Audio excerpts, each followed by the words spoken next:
We're going to start by utilizing MATLAB to be able to find the analytic or the exact solutions to differential equations. So we just have three of these. We have a first order, we have a second order, and then we have a system. So we'll just go through the code for these. So we have for our first one, y prime minus 1 over xy is equal to x e to the x. Y at 1 is equal to 2. So we're going to clear our screen. We're going to clear all the variables. And then the first thing we're going to do is we're going to define a couple sims variables. So I'm going to say sims. Hopefully I'll say sims. It looks like it locked up just for a second. And we have y at t. And I'm going to define a solution. I'm just going to call it, or sorry, y at x.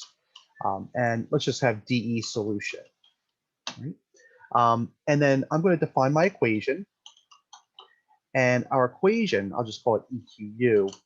For short, is going to be equal to the derivative diff y with respect to x. It's going to be double equal to, we had minus 1 over x times y is going to be equal to, or I'm sorry, I think it was that, let me go back really quickly and check. Sorry about that. Yep, this is on the left-hand side. So this is going to be not double equal yet. So we have minus 1 over x times y is double equal to x times e to the x. Okay. And we have a condition. So I'm going to say that the condition is going to be that y at 1 is going to be double equal to 2. All right, so again, this is just going through and taking the condition, and then this is going to be the original differential equation. Right? Now we're going to go ahead and actually solve it. So we're going to have d solve. And this is the easy part. And I'm going to define this as DE solution. So DE solution is going to be equal to D solve. And I'm going to say that we're going to solve the equation. And then we're going to consider the condition. Right? And then we can just do a nice fprintf statement. So we're going to say fprintf, the solution is, and I'll just do a %s for a string. Right? And I'll just call DE solution. All right, so nice and easy. Let's go ahead and run it. And since it's the first time I've run MATLAB today, it might take a moment, so bear with me. It was pretty quick today. All right, so here's our solution. We could very easily graph it. We could do an easy plot of DE solution just to kind of see what the solution looks like if you really wanted to. And again, that might take a moment just because it's the first time I've run MATLAB, so I haven't run an easy plot yet.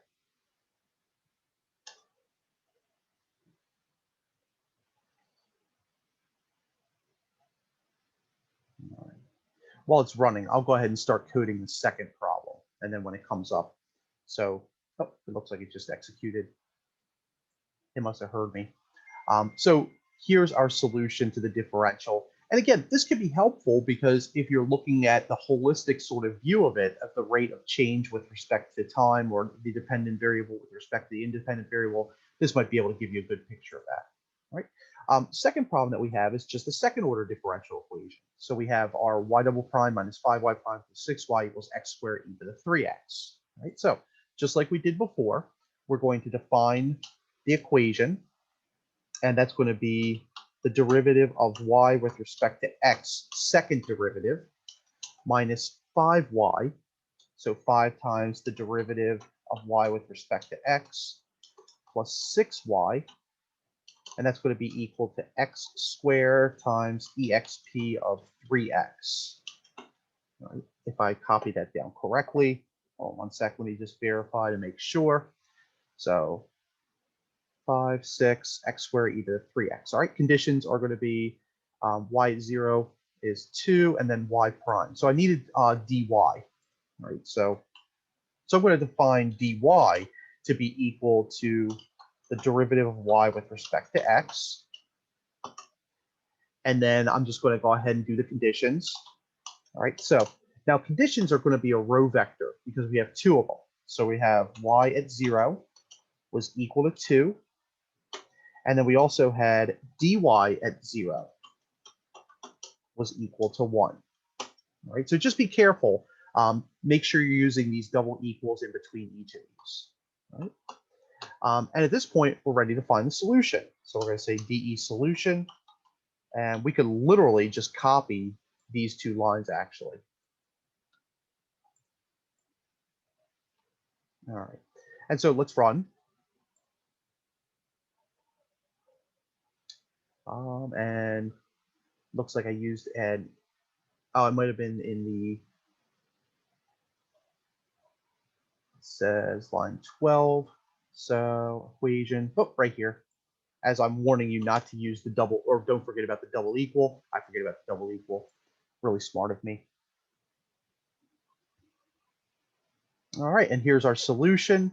All right, this is the plot of the first one. We can get rid of this because we really don't, we're not asking for that. All right, the last part of the problem asks us to be able to solve a system of differentials. All right, so our system is x prime equals x minus 3y, y prime is equal to negative 2x plus 2y, x at 0 is 1, y at 0 is 1. All right, so we're basically going to couple all the techniques that we've seen so far. Now, I'm going to clear everything out.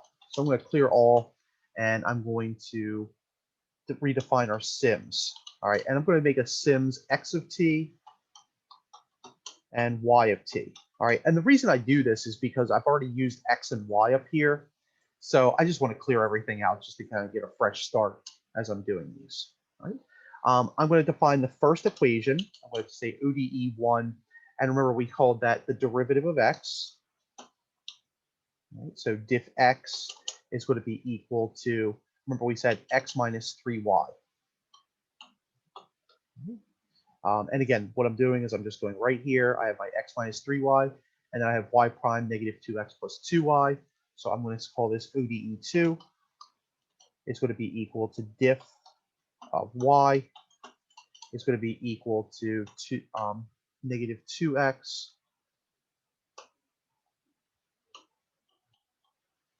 plus 2y. Right. Now what I'm going to do is I'm going to define a system of ODEs. So I'm going to call this ODEs is going to be equal to a row vector of ODE1, comma ODE2. All right, not surprising. All right, so that way when dsolve goes through and takes care of this, it solves the system. All right, and this should be a double equal. Again, as I'm warning you not to forget the double equals, I keep forgetting the double equals. All right. Now I'm going to go ahead and define S to be the dsolve. All right, so this actually gives us the general solution. All right, but of course we want the particular solution.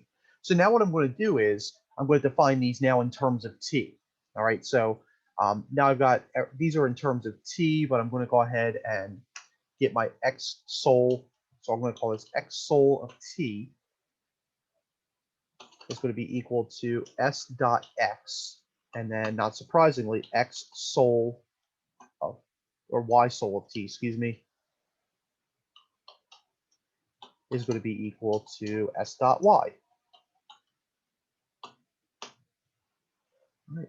And now we have our conditions. So I'm going to call it condition 1. And let's just say that was x at 0 was equal to 1, double equal. And let's call condition 2 is going to be y at 0 was also equal to 1. All right. And those were our initial conditions that were given in the original problem. Let's now make a row vector of conditions. So conditions is going to be equal to cond1, comma cond2. All right. And at this point, we can go ahead and solve. All right, now we're going to make a row vector of solutions. All right, and by the way, I'll run this and I'm going to show you that it doesn't work, and then I'll show you how to fix it after we're done. All right, so our row vector is going to be x sol of t, comma y sol of t. All right, so that's going to assign the solutions to x sol and y sol as functions of t.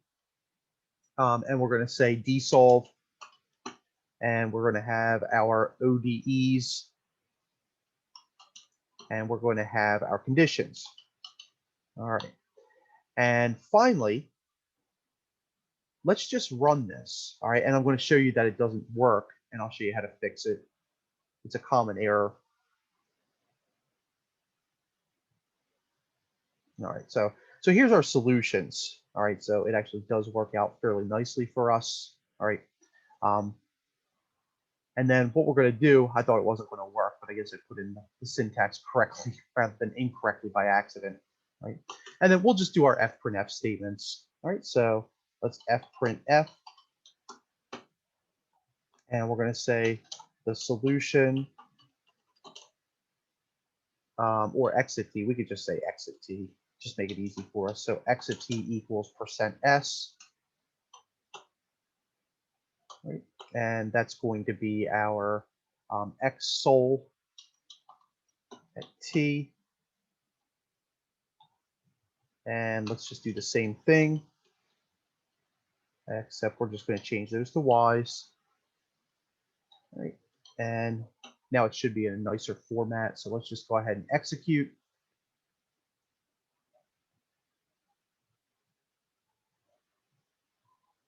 All right.